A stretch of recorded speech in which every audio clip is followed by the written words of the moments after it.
Eminem আমেরিকার বিখ্যাত র্যাপারদের মধ্যে অন্যতম একজন। অনেকেই তাকে চিনতে পারে, আবার নাও। 90s এবং 20s উভয় সময়ের সেরা র্যাপার হিসেবে তার পরিচিতি রয়েছে। আদার দেন টুপাক, স্নুপ ডগ, ইয়াং জেনারেশনের মধ্যে তার হাইপ কিন্তু বেশ ভালো। এমিনেমের আমিও একটা সময় গ্রেট একজন ফ্যান ছিলাম, আর সে কারণে আজও তার কিছু গান আমার মুখস্থ আছে। আমিও সেই দলের মধ্যেই ছিলাম যারা নিজেদের তারকার ব্যাপারে কোনো কিছু আজে বাজে শুনতে একদমই প্রস্তুত থাকে না। কিন্তু আমি এই সেলিব্রিটিদেরকে নিয়ে এরপর এমন কিছু জানতে শুরু করি যা আমাকে এই দুনিয়াকে নতুনভাবে চিনতে শিখিয়েছিল। আর সেই তথ্যগুলো নিয়ে ঘাটাঘাটি করা আমার অনেক আগেই হয়ে গিয়েছিল, এবং একটা সময় 2018-তে এসে আমি সেগুলো আপনাদের সাথেও শেয়ার করেছি, অর্থাৎ আজ থেকে 6 বছর আগে। আপনারা চাইলে সেই ভিডিও আমার চ্যানেল থেকে দেখে নিতে পারেন, যা আমি এমিনেমকে নিয়ে প্রথম আপলোড করেছিলাম। যখন লোকেরা আমাকে জিজ্ঞেস করে যে আপনি এদের ব্যাপারে কোত্থেকে ইনফরমেশন কালেক্ট করেন, কোন বই পড়ে, তখন আমার তাদেরকে উত্তর দেওয়ার মতো কিছুই থাকে না। আর এর কারণ হচ্ছে এই সেলিব্রিটিদের প্রডিউস করার প্রতিটি জিনিস যা ওরা নিজেদের ট্যালেন্টের মাধ্যমে আমাদের সামনে তুলে ধরে, এর প্রত্যেকটা এক একটা বই। এই প্রত্যেকটার ভেতরেই লুকানো মেসেজ থাকে, গোপন বার্তা থাকে, যে মেসেজটিকে বলা হয় সাবলিমিনাল মেসেজ, যা সাইন সিম্বলের মাধ্যমে দেখানো হয়। এমিনেম রিসেন্টলি হুডিনি নামক একটি মিউজিক ভিডিও রিলিজ করে, যার মধ্যে ব্যতিক্রম নয় বরং একই রকম সাবলিমিনাল মেসেজ দেওয়া ছিল। মেসেজগুলো ডিকোড করার জন্য অনেকে রিকোয়েস্ট করেছেন আমাকে। চলুন তাহলে শুরু করি। শুরুতেই আমরা একটি ভুতুড়ে টাইপের বাংলো দেখতে পাই, যার সামনে ই উল্টা করে লাগানো। এর দ্বারা এমিনেমকে বোঝানো হয়েছে যেহেতু এমিনেমের নামের প্রথমে ই আসে। স্যাটানিস্টরা যেহেতু সবকিছু উল্টা করে করতে পছন্দ করে, তাই ই এখানে উল্টো করে রাখা। সিন চেঞ্জ হয়ে চলে যায় একটি টেবিলের দিকে, যেখানে বেশ কিছু জিনিসপত্র রাখা। টেবিলে থাকা ফোনের মধ্যে একজন ব্যক্তিকে দেখা যাচ্ছে, পল রেসেনবার্গ, ডেভ জ্যাম অডিও রেকর্ডিংসের সিইও, অর্থাৎ সে যেই গান বানিয়েছে সেটা বোঝালো আর কি। পাশে রয়েছে একটি সাদা ক্যান যাতে লেখা লিকুইড ডেথ। লিকুইড ডেথ আমেরিকার একটি সফট ড্রিঙ্ক বা ইলেকট্রোলাইট ড্রিঙ্কের কোম্পানি। এই কোম্পানির অদ্ভুত অ্যাডভার্টাইজমেন্ট দেখলে আপনি খুব সহজেই ধরে ফেলতে পারবেন ওরা শয়তানবাদের সাথে জড়িত। এই আর্টে যেমন দেখতে পাচ্ছেন একটি দানব, তার মাথা ছিঁড়ে হাতে ধরে আছে, তার চোখগুলো বুকের মধ্যে এবং একাধিক শিং রয়েছে শরীরে। মাথার জায়গায় রয়েছে লিকুইড ডেথের ক্যান। টোটালি স্যাটানিক একটি ফিগার তৈরি করেছে এই কোম্পানি তাদের অ্যাডভার্টাইজমেন্টের জন্য। এখানেই শেষ নয়, একটি মেয়ে লিকুইড ডেথের ক্যান হাতে ধরে আছে, আর এমন মনে হচ্ছে যে সে এটি পান করেছে, আর তার পুরো মুখ এবং কাপড়ে রক্ত মাখা, অর্থাৎ বোঝাচ্ছে যে এই ক্যান থেকে সে রক্ত পান করেছে যা তার মুখ এবং কাপড়ে লেগে আছে। পবিত্র কোরআনে আল্লাহ তাআলা বলছেন সূরা মায়দা আয়াত 3-এ, তোমাদের জন্য হারাম করা হয়েছে মৃত জীব, রক্ত, শূকরের মাংস। শয়তান প্রথমে ওয়েস্টার্ন দেশগুলোতে শূকরের মাংস পপুলার খাদ্য তালিকায় যুক্ত করেছে, কারণ এটি আল্লাহ তাআলার নির্দেশে বিপরীতে। সেজন্য ঈসা আলাইহিস সালাম পৃথিবীতে দ্বিতীয় আগমনের পর শূকর হত্যা করবেন, রক্ত যা সাধারণত কারো রুচিতে আসবে না পান করার ক্ষেত্রে। বিভিন্ন কোম্পানি অ্যাডভার্টাইজের মাধ্যমে রক্ত পান করার দৃশ্যগুলো দেখিয়ে বিষয়টিকে আমাদের মাঝে স্বাভাবিক করে তোলার চেষ্টা করছে, কেননা এই কোম্পানিগুলো ডিরেক্টলি স্যাটানিক কাল্টের সাথে জড়িত। খাওয়া ব্যতীত আরও নানানভাবে রিচুয়াল করা যায় এই ব্লাড দিয়ে স্যাটানিক ধর্মে। Hey, what's up? I'm Tony Hawk, and I recently became an ambassador for Liquid Death Mountain Water. Apparently, I didn't read the fine print, and now Liquid Death officially owns my soul. My soul, my soul, my soul. And my blood, too? I don't know. It's very confusing. They're taking my blood, and we're going to use it for skateboard graphics. Tony Hawk American বিখ্যাত একজন skateboarder, যার শরীর থেকে আসল রক্ত নিয়ে liquid death company skateboard বানাতে বা স্কেটবোর্ড প্রিন্ট করতে ব্যবহার করেছিল। প্রশ্ন হলো, এত আয়োজন করে এই রক্ত মাখানো কোনো প্রোডাক্ট তৈরি করার কারণ কি? আপনার মনে আছে নাইকি একটি স্যাটানিক শু বানিয়েছিল, যে জুতায় দুই পাশে লিকুইড দেখা যেত। দাবি করা হয়েছিল প্রতিটি জুতোয় ওই রেড লিকুইডে মানুষের আসল রক্ত ছিল।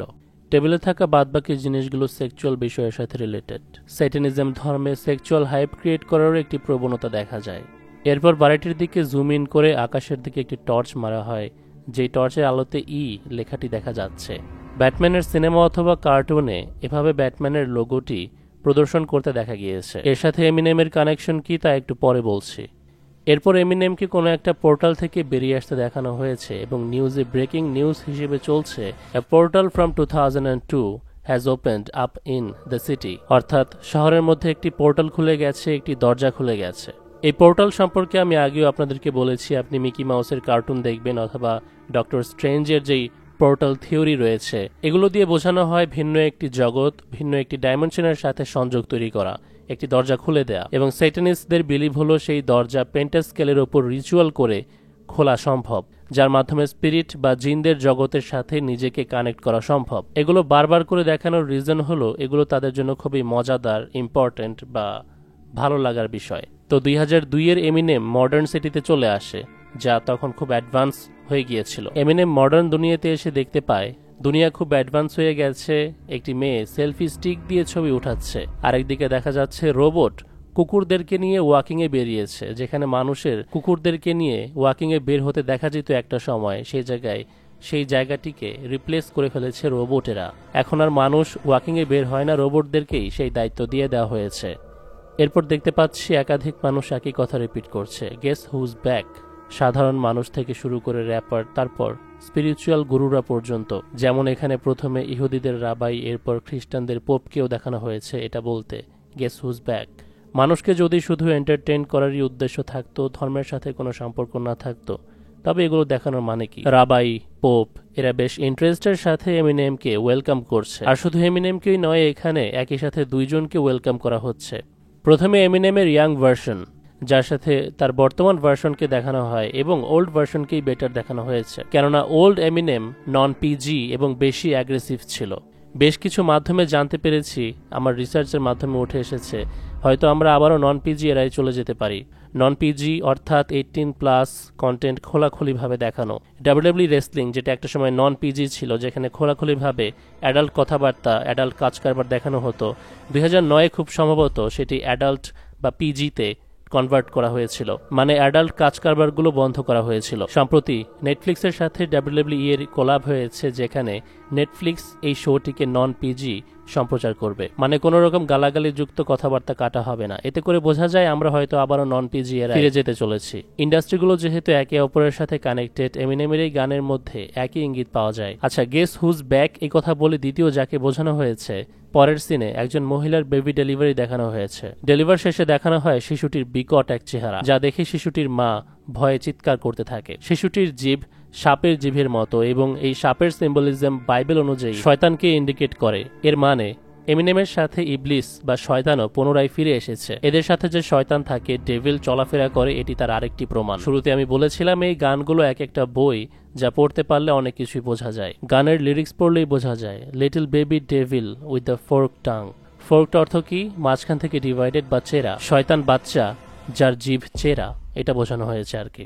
এমিনেম এরপর বলছে, with a forehead that it grew horns from, অর্থাৎ শিশুটির কপাল যেখান থেকে শিং বেরিয়ে এসেছে। তো এমিনেম সেই শিং বোঝাতে হাত দিয়ে কোন সিম্বল দেখাচ্ছে? আমরা যখন বলি তখন অনেকেই তর্ক করতে আসে যে এটি রক সিম্বল, লাভ সিম্বল।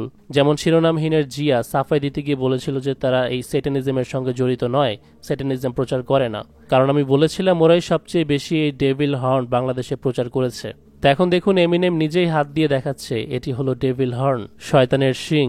এরপর এমিনেমকে একটি কস্টিউম পরতে দেখা যায়, যা আবারও ব্যাটম্যানের রেফারেন্স। এটি আসলে ব্যাটম্যানের ছেলে রবিনের কস্টিউম। ব্যাটম্যান ফ্র্যাঞ্চাইজে রবিন হলো ব্যাটম্যানের ছেলে। প্রথমে এই ঘরের বাইরে দেখানো হলো কার সিম্বল? ব্যাটম্যানের সিম্বল, যেখানে ব্যাটম্যানের লোগোর বদলে ই লেখা ছিল। আবার এখানে যেমন পোশাকের মধ্যে আর এর বদলে ই লেখা, তার মানে এখানে এমিনেমকে ইন্ডিকেট করেছে টর্চ দিয়েও। কিন্তু স্টাইল এই কারণে রাখা হয়েছে এটা বোঝাতে যে সে ব্যাটম্যানের ছেলে। তো এখানে বাবার ছেলের একটি রেফারেন্স দেওয়া হয়েছে, যা খুব সম্ভবত ইবলিস বা সেই ডেভিলের ছেলে এমিনেমকে বুঝিয়েছে। এরপর এমিনেম গাড়িতে করে তার বন্ধুর সাথে কোথাও একটা যাচ্ছে, আর বারবার করে একটি শব্দ উচ্চারণ করছে, অ্যাব্রাকাডাব্রা, যেটা সাধারণত টিভিতে আমরা কোনো ম্যাজিশিয়ানকে ব্যবহার করতে দেখি। এটা এমনি এমনি যে কেউ বলে দেয় বা বানিয়ে ফেলেছে তা কিন্তু নয়, এর পেছনে আসলে হিস্ট্রি আছে। অ্যাকচুয়াল ম্যাজিশিয়ানরাই মূলত এই শব্দ ব্যবহার করেছে, এবং এমিনেম সহ এই ইন্ডাস্ট্রির সবাই ভালো করে বিষয়টি জানে যে এটা আসলে ম্যাজিক্যাল শব্দ। গাড়িতে করে যাওয়ার সময় এমিনেম বারবার একটি কথা বলছে, শেড ইজ গেটিং অ্যাওয়ে, মানে স্লিম শেডি যেটা এমিনেমের অল্টার ইগো, সেটি তার থেকে দূরে চলে যাচ্ছে। স্লিম শেডি সম্পর্কে আমি আপনাদেরকে আগেও বলেছি, এটি হলো এমিনেমের মধ্যে থাকা, এমিনেমকে দেওয়া একটি জিন, যা এমিনেমের ট্যালেন্টকে ইনহেন্স করে বাইরে নিয়ে আসতে এবং কাজে লাগাতে স্যাটানিক ওয়েতে সাহায্য করে। এখন এই সিনে সে গাড়িতে করে স্লিম শেডিকে চেস করে সে একটা সময় স্লিম শেডিকে ধরে ফেলে। মজার বিষয় হলো শুরুর দিকে আমি আপনাকে বলেছি যে পোর্টাল থেকে মূলত স্পিরিটদেরকে ডাকা হয়, আর এখানে স্লিম শেডি হিসেবে যেই এমিনেমের ভার্সনকে পোর্টাল থেকে আনা হয়েছে সেটিও মূলত একটি স্পিরিট বা জিন। এরপর আমরা দেখতে পাই এমিনেম স্লিম শেডির সাথে ফাইট করছে, আর দুই পাশে দুইটি কালার ব্যবহার করা হয়েছে, রেড এবং ব্লু, যেটা ফ্রি মেসনারির মধ্যে বিখ্যাত। আপনি ডাব্লিউডাব্লিউর ক্ষেত্রেও র এবং স্ম্যাকডাউনে এই দুটি কালার পাবেন দুটি ব্র্যান্ডের জন্য, যার একটি হেল এবং আরেকটি হেভেনকে রিপ্রেজেন্ট করে। ফ্রি মেসনরা এই দুইটি কালার ব্যবহার করে। এখন জিজ্ঞেস করবেন না এটা আমেরিকান ফ্ল্যাগের মতো কেন দেখতে। ফাইট করতে করতে আবারও একটি ম্যাজিক্যাল শব্দ কাবুম এবং একটি বিস্ফোরণ ঘটে, যার মাধ্যমে এমিনেম এবং স্লিম শেডি মিক্সড হয়ে যায়, কম্বাইন্ড হয়ে যায়, এবং নিচে লেখা আসে দে ক্রিয়েটেড এ মনস্টার। তারা একটি মনস্টার বানিয়েছে। কারা বানিয়েছে? হু আর দে? ওই যে গুপ্ত সংগঠনের লোকেরা। এমিনেমের কিন্তু আরেকটা অনেক আগের গান আছে মনস্টার নামে, রিহানার সাথে। I am friends with the monster that's under my bed, get along with the voices inside of my head. একটা মনস্টারের সাথে আমার বন্ধুত্ব যেটা আমার বিছানার নিচে রয়েছে, যার কণ্ঠ সে বারবার শুনতে পায় তার মাথার মধ্যে। সো এটা দিয়ে এমিনেম স্লিম শেডি মানে জিনকে বুঝিয়েছে। আর এই গানের মধ্যে এমিনেম ওই স্লিম শেডি নামক জিনের সাথে একত্র হয়ে গেছে, ওই জিন এমিনেমের মধ্যে ঢুকেছে, যেটা এখানে দেখতে পাচ্ছেন। বর্তমানে এমিনেমের দাড়ি কালো এবং আগের স্লিম শেডির যেমন চুল সাদা ছিল, এই দুইটা কিন্তু এখন একসাথে। আবার লেখা আসলো this is some kind of unholy hybrid, মানে এটি অপবিত্র একটি মিশ্রণ হয়েছে। এখানে আনহলি কেন ব্যবহার হলো? ওই যে কারণ এখানে ডেভিল রয়েছে। হাইব্রিড হওয়ার পর এমিনেমের জ্যাকেট কিন্তু এখানে পুরোপুরি লাল হয়ে গেছে, যা দোজক এবং ডেভিলকে ইঙ্গিত করে। এই ব্ল্যাক অ্যান্ড রেডের কম্বিনেশন আমি অসংখ্যবার বুঝিয়েছি এবং দেখিয়েছি। অ্যালান ওয়াকারের অ্যালন সঙ্গে এভা ম্যাক্সকে রেড অ্যান্ড ব্ল্যাক পরানো হয়েছিল। মাইকেল জ্যাকসন আর্থ সং পারফরমেন্স করার ক্ষেত্রে এই ড্রেস কম্বিনেশন ব্যবহার করত। কালারিজমের এই ধারাবাহিকতায় আমাদেরকে আরেকটি কালার দেখানো হয়, ইয়েস, দ্য ইম্পর্টেন্ট টাইরিয়ান পার্পল। ভিন্ন ভাষায় আবার এটিকে রয়্যাল পার্পলও বলা হয়, যেটি তখনকার রাজা বাদশাহ ব্যবহার করত। আমি বলছি সুলেমান আলাইহিস সালামের যুগের কথা, যখন ইসরায়েলের পার্শ্ববর্তী দেশ টায়ার শহর, যা বর্তমান লেবানন, সেখানকার ম্যাজিশিয়ানরা এই পার্পল কালার ব্যবহার করেছে। সো এখনকার যুগের যারা ম্যাজিশিয়ান তারা সেই প্রাচীন লোকেদেরকে মেনশন করতে থাকে এসব সিম্বলিজম দেখিয়ে। এমিনেমের সাথে যতজন আছে তারা প্রত্যেকেই এই রয়্যাল পার্পল ড্রেস পরে আছে। এরপর সে নিজের হাতে একটি ছবি দেখায় যেখানে সে ক্রস ড্রেসিং করে আছে, অর্থাৎ ছেলে হয়েও মেয়েদের পোশাক পরে। এদেরকে বলছে male cross dresser. Cross dressing অর্থাৎ ছেলেদের পোশাক মেয়েরা, মেয়েদের পোশাক ছেলেরা, এরকম পরা সম্পূর্ণ হারাম, এবং সেটি ইসলাম এবং খ্রিস্টান উভয় ধর্মে। এরপর এমিনেম এখান থেকে লাগাতার অ্যাবিউজ অথবা গালাগালি করতে শুরু করে, ইভেন নিজের বাচ্চাদেরকেও। একটু আগেই বলেছিলাম আমরা আবারও নন পিজির যুগে যেতে চলেছি, এবং সেটার হয়তো আরও ভয়ানক রূপ দেখতে পারি আমরা। এরপর সে তার রেকর্ড লেবেলের সিইও পলকে বলছে, ইউ টু পল, মানে তুমিও। তোমার মনে হয় তুমি কি দেখেছো? তুমি যা দেখেছো তা নয়, তুমি আমাকে আর কখনোই দেখবে না। ঘুমন্ত অবস্থায় পাওয়া গিয়েছিল এবং দেখা গিয়েছিল যে কিডন্যাপিং হয়নি, লাইক শেরি পাপিনি, মানে শেরি পাপিনির ঘটনা এটি। শেরি পাপিনি নামক এক ব্যক্তি যে তার মিথ্যা কিডন্যাপ হওয়ার ঘটনা ছড়িয়েছিল ইন্টারনেটে গত 2022-এ। এমিনেম এখানে রেফারেন্স দিচ্ছে যে শেরি পাপিনির মতো সেও মিথ্যা ঘটনা সাজাবে। সে আবারও বলেছে হ্যারি হুডিনির মতো, I vanish into the thin air as I am living. Harry হুডিনিকে চেনে না এমন কোনো ম্যাজিশিয়ান পৃথিবীতে পাওয়া যাবে না। ইলিউশন তৈরি করে ইলিউশনের মাধ্যমে এসকেপ করা বা পালিয়ে যাওয়া, নিজেকে মুক্ত করার জন্য অন্যতম ছিলেন হ্যারি হুডিনি। এসব ভেলকি দেখানোর জন্য খুবই জনপ্রিয় ছিল আমেরিকান এই ব্যক্তি। এমিনেম তাকে রেফার করে বলছে যে আমিও বাতাসের সাথে মিলিয়ে যাব। ডেভিড ব্লেন এই ম্যাজিশিয়ানকে নিয়ে অনেক আগে সিক্রেট রিভিল একটি ভিডিও করেছিলাম, খেয়াল করে দেখুন। হুডিনি রিলিজের আগে এমিনেমের সাথে তার কি কথা হয়েছে দেখুন। Hey, what's going on, Marshall? David, what up, man? Yo, listen, I need your help with something. Yeah, whatever you need. Well, first of all, I just want to say you know you're the greatest to ever do it, right? We should do something together one time. So, what I was wondering is, like, how far can we go with this magic? Like, can we do like a stunt or something? You mean something like this? Excuse me, I just need this.